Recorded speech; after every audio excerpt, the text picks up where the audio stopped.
গণতন্ত্রের স্বার্থে দেশনেত্রী বেগম খালেদা জিয়া সেই মঈন ফখরুদ্দিনের আমলেও গণতন্ত্র ফিরিয়ে আনার জন্য বাংলাদেশে নির্বাচনে অংশগ্রহণ করেছিলেন।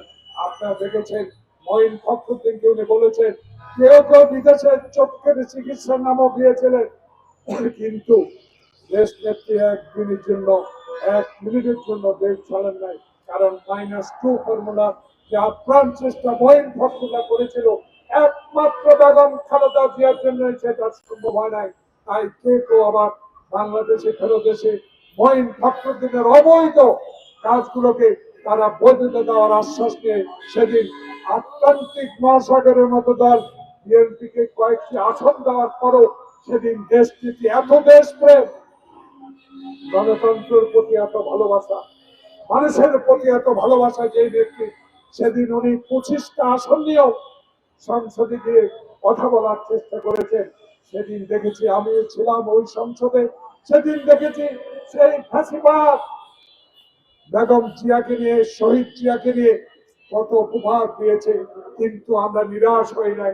বিএনপির নেত্রী বেগম খালেদা নিরাশ হয় নাই। সেদিন সেই শেরে বাংলা নগরে আমাদের আজকের প্রিয় নেতা ভারপ্রাপ্ত চেয়ারম্যানকে সেদিন জনগণের কাছে পরিচয় করে দিয়ে বলেছেন, জিয়ার আদর্শ আমার আপসী নেতা রক্ষা করতে পারবে এই তারেক রহমান। 16টি বছর যাকে নির্যাতন করো, মেরুদণ্ড ভেঙে দিয়েও তার সাহস হারান নাই সেই নেতা 10,000 কিলোমিটার দূর থেকেও সেদিন বাংলাদেশের মানুষকে, বিএনপিকে উৎসাহ দিয়ে এত জেল জুলুম হত্যা গুম সকল কিছু সহ্য করেও তারেক রহমানের দল বিএনপি আজ এমন মুহূর্তে আজকের দিনে উপস্থিত।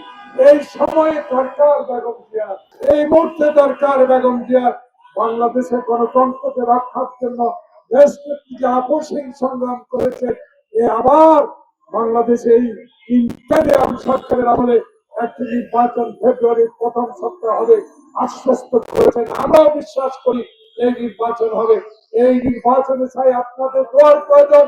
এই নির্বাচনে যেন বেগম জিয়া আবার ঘরে ঘরে মানুষের কাছে পৌঁছে দিতে পারে গণতন্ত্রের বাণী, নির্বাচনের বাণী। সেই জন্য আজকে দোয়া মাহফিল বাস্তবায়ন কোনো কারণ নাই। আমাদের চিকিৎসক ডাক্তার জাহিদ হোসেন বলেছেন, ম্যাডাম এখন সকল চিকিৎসা গ্রহণ করতে পেরেছেন, ইনশাল্লাহ আপনাদের দোয়া উনি ফেরত আসবে। আবারও বাংলাদেশের স্বাধীনতা অক্ষুণ্ণ রাখার জন্য, আজকে আবারও গণতন্ত্রকে সমুন্নত রাখার জন্য, সংবাদপত্রের স্বাধীনতা রাখার জন্য, জনগণের সেবার জন্য ইনশাল্লাহ ফেরত আসবে। তাই আসুন সবাই এই নেত্রীর জন্য আল্লাহ দরবারে দোয়া করে, আল্লাহ আমাদের নেত্রীকে ভালো করে আমাদের মাঝে ফেরত আসো। শুধু বিএনপির জন্য না, সারা বাংলাদেশের মানুষের জন্য যেন বেগম জিয়া ফেরত আসে। আল্লাহ দরবারে এই দোয়া কামনা করি। বাস্তবায়ন দলকে আন্তরিক দোয়া করব, এই জন্য তারা আজকে এই আয়োজন করেছে। সবাইকে ধন্যবাদ। সালাম আলাইকুম।